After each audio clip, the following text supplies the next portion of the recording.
ఈరోజు క్లాస్ చెప్పుకుందాం.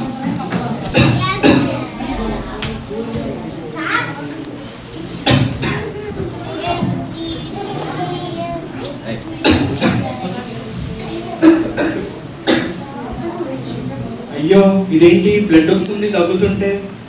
పిల్లలు, ఈరోజు క్లాస్ క్యాన్సల్. రేపటి క్లాస్లో కలుసుకుందాం. అయ్యో, తగ్గుతుంటే బ్లడ్ వస్తుంది ఏంటి? ఒకసారి డాక్టర్ని వెళ్ళి కలుస్తా.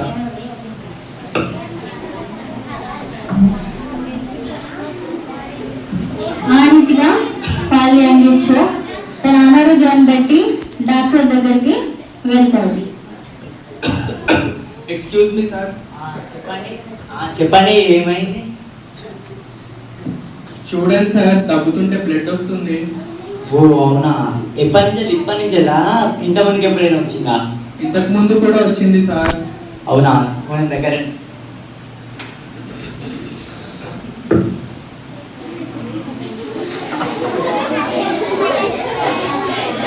శ్వాస తీసుకోండి.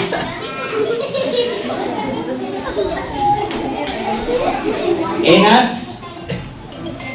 ఇద్దరిని ల్యాబ్ తీసుకెళ్ళి టెస్ట్ చేయండి.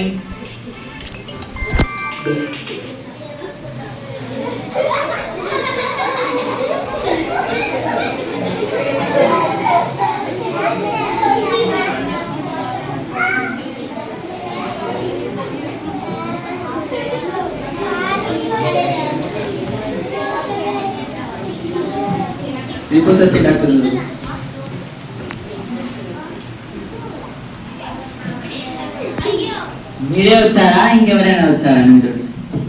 మా డాడీ వచ్చారు సార్. మీ డాడీ రమ్మని నువ్వు బయట వెయిట్ చేయి.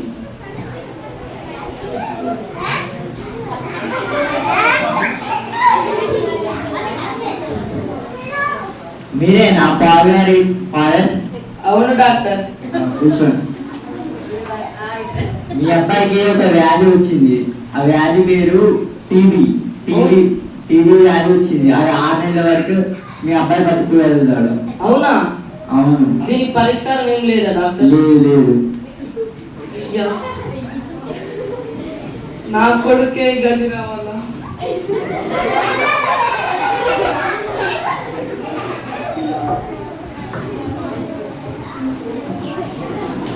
ఆ సమీప ప్రాంతంలో సండే స్కూల్ పరిచయం జరుగుతుంది.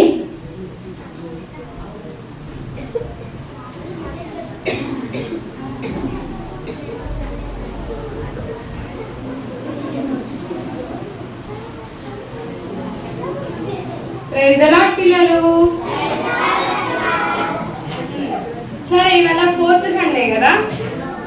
3 వారాల నుంచి మనం కథలు, స్టోరీస్ అండ్ కంఠవాక్యాలు చెప్పుకున్నాం కదా. సో ఇప్పుడు నేను వాటి మీద క్వశ్చన్స్ అడగబోతున్నా. మీరందరూ రెడీగా ఉన్నారా? సరే, నాకు 3వ వారం కంఠవాక్యం ఎవరు చెప్తారు?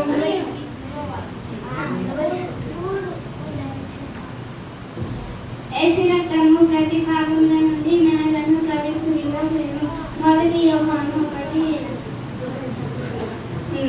గుడ్, మంచిగా చెప్పింది. ఇప్పుడు 2వ వారం పాట ఎవరు పాడతారు?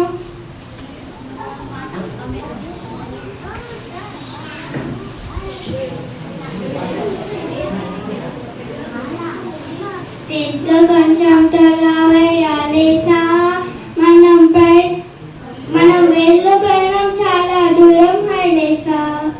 రాత్రంతా వల వేసామన్నయ్య, ఒక చేప కూడా దొరకలేదు అన్నయ్య. రాజు యేసు చెప్పింది వినామయ్య, వల నిండా చేపలు అన్నయ్య. గుడ్, చాలా బాగా వాడింది మీరంతా. సో మీరందరూ దేవుని మాటలను ఎప్పుడు జోక్గా తీసుకోవద్దు, సరేనా? నేను ఇప్పుడు బైబిల్లో నుండి ఒక మాట చెప్తాను మీకు. ఏంటంటే, దేవుని మాటకి చాలా పవర్ ఉంది. దేవుని మాట వల్ల చనిపోయిన వాళ్ళు కూడా తిరిగి లేచిన సంఘటనలు ఉన్నాయి. సో ఆ విషయం తెలియక చాలా మంది ఏంటంటే నరకానికి పోయి ఇబ్బంది పడుతున్నారు. అవును, నిజం. సరే పిల్లలు, మరి నెక్స్ట్ వీక్ కలుసుకుందాం. బాయ్.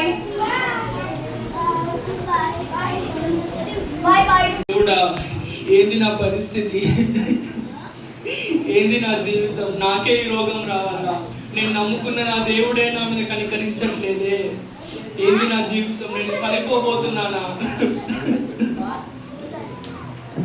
పాల్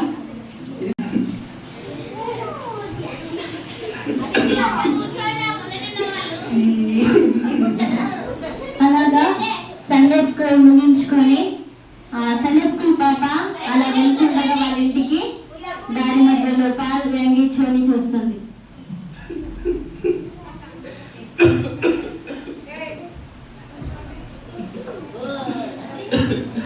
ఎవరు ఏడుస్తున్నారు?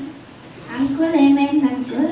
ఎవరమ్మా నువ్వు, ఇక్కడికి ఎందుకు వచ్చావు? మీరు ఏడుస్తున్నారని వచ్చా అంకుల్. అవును, ఐకన్ చెల్లిపో అమ్మా, నా ఆరోగ్యం ఏం బాగాలేదు.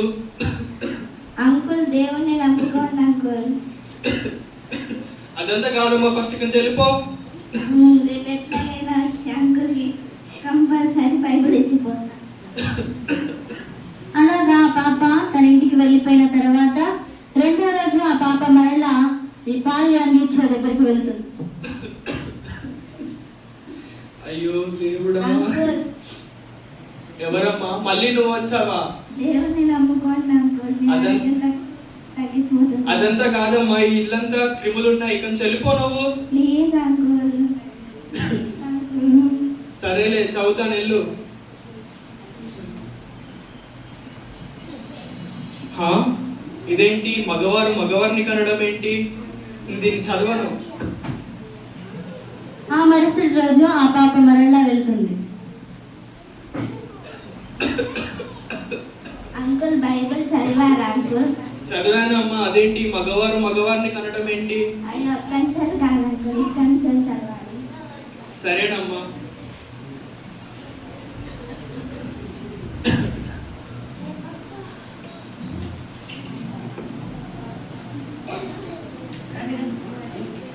ఒక సాయంత్రం వేళ పాల్కి ప్రభు దర్శనం కలుగుతుంది. కుమారుడా పాల్, నేను సర్వశక్తి గల దేవుడను, నిన్ను రక్షించుటకు నిన్ను స్వస్థపరచుటకు వచ్చినటువంటి వాడను. నీవు నా సంఘమును కట్టుదువు, నా సేవ చేయుదువు. నిన్ను స్వస్థపరచు దేవుడను నేనే. అలాగా క్రమేసి పాల్ స్వస్థత నుండి దేవుడు పరిచయం చేయడం ప్రారంభిస్తాడు. ఒకరోజు కూటమి జరుగుతున్న సమయంలో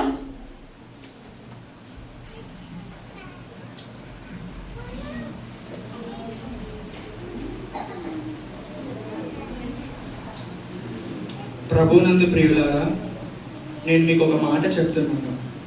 ప్రభువును నేను ఒకటి అడిగాను, దాని విశ్వాసంతో గర్భం దాల్చాను.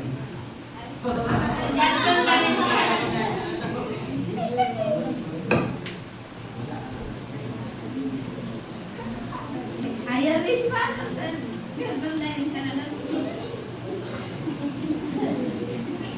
అవేంటిదంటే ఒక కుర్చీ, ఒక బల్ల మరియు ఒక సైకిల్. విశ్వాసంతో దాన్ని నేను పొందుకున్నాను. ప్రార్థన చేసుకుందాం. యేసయ్య, మా పాపాలను క్షమించండి, మమ్మల్ని కాపాడండి. ఆమేన్.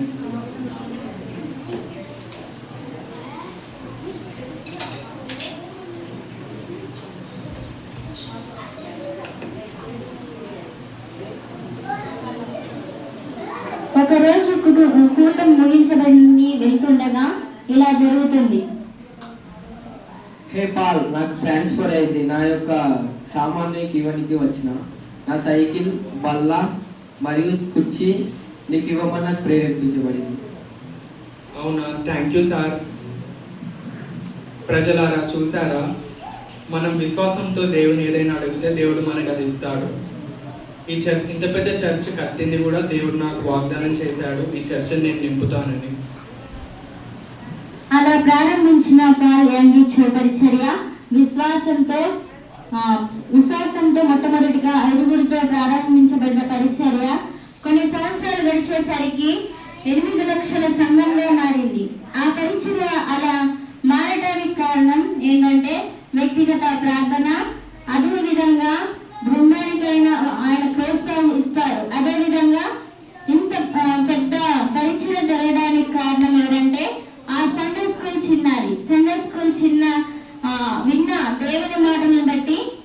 ప్రపంచవ్యాప్తంగా అతిపెద్ద సంఘానికి నాయకుడిగా మారాడు పాల్ యాంగిచో. పిల్లలారా, మీరు కూడా సండే స్కూల్ పాప ఏ రీతిగా అయితే పాల్ యాంగిచో అంకుల్కి రక్షించినట్లు మనం కూడా అలాగే సువార్త చేసి అనేకుల్ని రక్షించాలి. Praise the lord.